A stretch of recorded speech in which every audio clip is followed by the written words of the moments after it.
wabarakatuh. Senang sekali Ibu bisa berjumpa lagi dengan kalian. Melalui video ini, Ibu akan menjelaskan materi lanjutan dari materi sebelumnya, masih tetap berkaitan dengan teks eksposisi. Namun kali ini teks eksposisi lanjutan dari yang sebelumnya, yaitu bagian kedua, yang disusun oleh MGMP Bahasa Indonesia Seman 11 Bekasi. Baik, ada kompetensi dasar pada pembelajaran hari ini, yaitu 3.4 menganalisis struktur dan kebahasaan teks eksposisi, 4.4 mengonstruksikan eksposisi dengan memperkenalkan isi, permasalahan, argumentasi, pengetahuan, dan rekomendasi. Struktur juga tentang kebahasaan dari teks eksposisi. Baiklah anak-anak, sesuai dengan KD yang sudah Ibu sampaikan tadi, maka pembelajaran kita pada hari ini yang pertama akan membahas tentang struktur teks eksposisi. Struktur teks eksposisi ini harus tersusun secara sistematis dan merupakan pembeda antara teks eksposisi dengan teks-teks yang lainnya. Ada pernyataan pendapat atau dinamakan dengan tesis. Kemudian yang kedua, serangkaian argumentasi. Dan yang ketiga, kesimpulan atau penegasan ulang pendapat. Nah, inilah penjelasannya. Yang dinamakan dengan pernyataan pendapat adalah tesis atau pernyataan pendapat, yaitu pembuka dalam teks eksposisi. Jadi kalau sudah terkasih pembuka ada di dalam paragraf pertama atau paragraf awal di dalam teks tersebut. Bagian ini berisi pendapat secara umum yang disampaikan penulis terhadap permasalahan yang diangkat dalam teks eksposisi. Dalam pembelajaran sebelumnya, kita sudah diketahui bersama bahwa teks eksposisi ini berfungsi untuk menjelaskan sesuatu hal yang di dalamnya terdapat pendapat dan argumentasi dari kita sebagai penulis. Kemudian poin yang kedua, serangkaian argumentasi. Nah, argumentasi ini merupakan unsur penjelas untuk mendukung teks yang disampaikan. Kalau kita ingat di pertemuan sebelumnya, Ibu sudah mengatakan bahwa di dalam teks eksposisi ini, penulis atau kita sebagai penulis sudah menyampaikan opini kita, maka agar opini tersebut bisa diterima, karena kebenarannya sudah diakui, maka kita harus mengemukakan fakta-fakta yang mendukung dari pendapat kita atau opini kita, dan itu dinamakan dengan argumentasi. Yang ketiga, strukturnya adalah kesimpulan atau konklusi, yaitu bagian yang bertujuan untuk menegaskan kembali nih pendapat yang sudah kita kemukakan di awal tadi, serta menambahkan rekomendasi atau saran-saran kita sebagai penulis terhadap permasalahan yang kita angkat dalam teks tersebut. Nah, ini adalah contoh mana yang merupakan bagian pernyataan pendapat. Yang dinamakan bagian pendapat itu contohnya seperti ini. Bumi saat ini sedang menghadapi berbagai masalah lingkungan yang serius.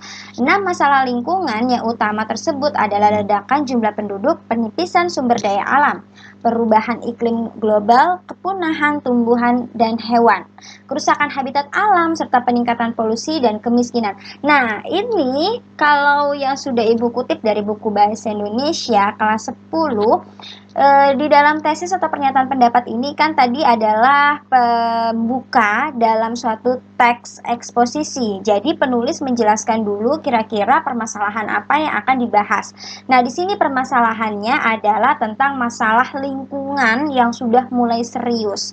Kemudian di dalam pernyataan pendapat ini juga penulis akan menyampaikan tentang pendefinisian tertentu ya terkait dengan apa yang akan dibahas. Contohnya nih di sini ada masalah lingkungan yang seriusnya itu ada apa saja sih? Di sini dijelaskan oleh penulis ada 6 masalah lingkungan yang utama tersebut adalah yang utama ya adalah ledakan dalam jumlah penduduk, kemudian penipisan sumber daya alam, kemudian perubahan iklim global, ada lagi kepunahan tumbuhan dan hewan. Yang berikutnya lagi nih keseriusan habitat alam serta peningkatan polusi kemiskinan. Nah, itu tadi yang dinamakan dengan pernyataan pendapat. Kemudian paragraf berikutnya atau bagian berikutnya adalah bagian argumentasi.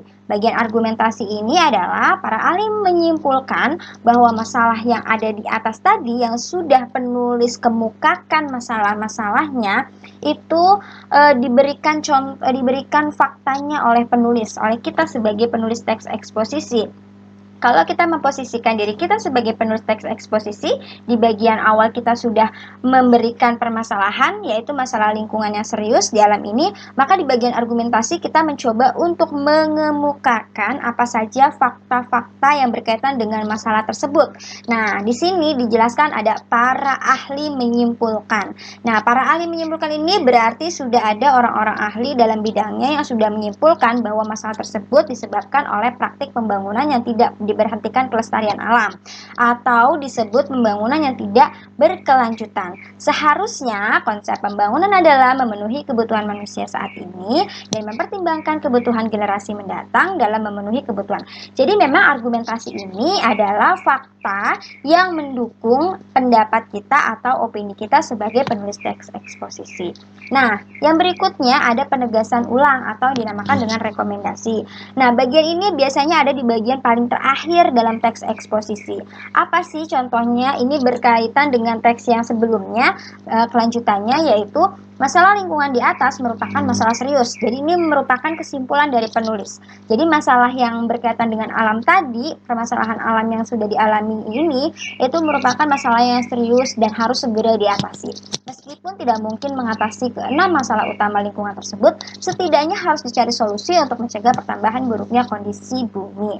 Nah, yang bagian paling banyak di dalam teks eksposisi itu adalah bagian argumentasi. Mengapa? Karena memang di bagian argumentasi ini adalah fakta-fakta, informasi-informasi yang harus kita cantumkan untuk mendukung pendapat penulis atau pendapat kita sebagai penulisnya. Bagaimana kebahasaan dalam teks eksposisi? Hampir sama dengan materi yang sebelumnya, yaitu tentang teks eksposisi bagian 1.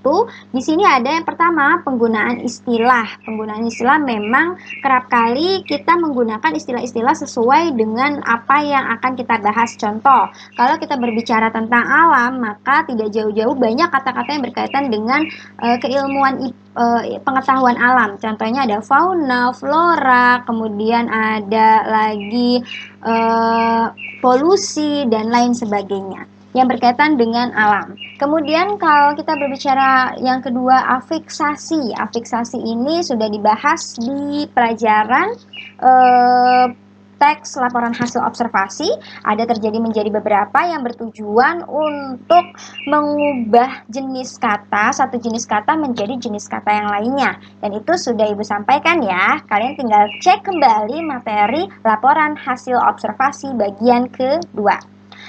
Selanjutnya, apa yang harus kita lakukan untuk menulis teks eksposisi ini? Yang pertama, kalian bisa menyusun gagasan kalian terlebih dahulu. Kira-kira apa tema, topik yang akan kita ungkapkan dalam teks tersebut. Permasalahannya apa sih? Nah, kemudian kalian harus mendata argumen-argumen sesuai gagasan kalian. Jadi kalau kalian sudah menentukan apa yang akan kalian bicarakan atau akan kalian bahas dalam teks eksposisi, cepatlah mencari fakta-fakta pendukung dari opini kalian. Kemudian bagian ketiga, mengembangkan teks eksposisi tersebut menjadi teks yang padu sesuai dengan kaidah kebahasaan.